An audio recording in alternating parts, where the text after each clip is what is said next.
brought us to this house was a foundation that was apparently letting water into the basement. When we got there, the basement was dry, but you could see evidence that water had been coming in. There were some pots on the floor that had left some rust stains, and the base of the wall was spalling, so that kind of said there was an excessive amount of water or bad concrete. Plus there was some black at the bottom, which I first believed was black mold, but it turned out it was actually soil, a mixture of sand and black dirt.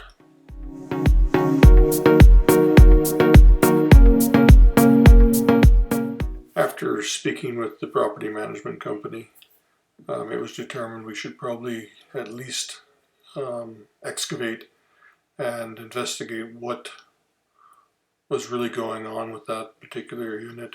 It was across a large area, so there was some concern.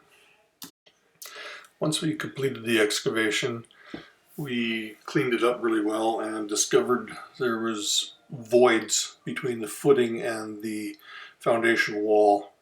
The concrete itself was deteriorating badly. It seemed to have wood dust and bits and pieces of sand that were just falling off in the bottom 2 or 3 inches. Remnants of the original tar damp proofing could be seen on the foundation wall and on top of the footing. To put it into perspective, we used a shoe, a toe of a shoe.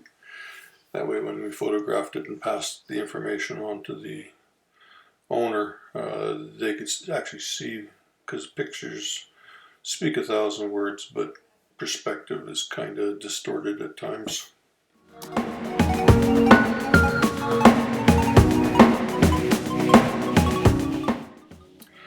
We gave the whole area a thorough cleaning, pressure washed it, scraped it, vacuumed the water out of the voids, and then prepared everything for installing an expanding grout. In this photograph you can see the void, and then as the camera zooms in, the expanding grout filled the void up, and we did that continuous right from one end of the building to the other. Any place where there was a void, packed it in really well underneath. There was some other repairs that needed to be done, some of them on the foundation wall. There was some cold joints, there was some honeycombing that were showing. We grouted that in as well and prepared it for damp proofing, and then we put a waterproof membrane over top of it and backfilled it. And as you can see in this backfill, the waterproof membrane, the black area in the back, was brought right up. It came across the top of the footing, up the foundation wall, and continued right up to the bottom of the parging line. And then when we backfilled, it obviously covered the waterproofing up.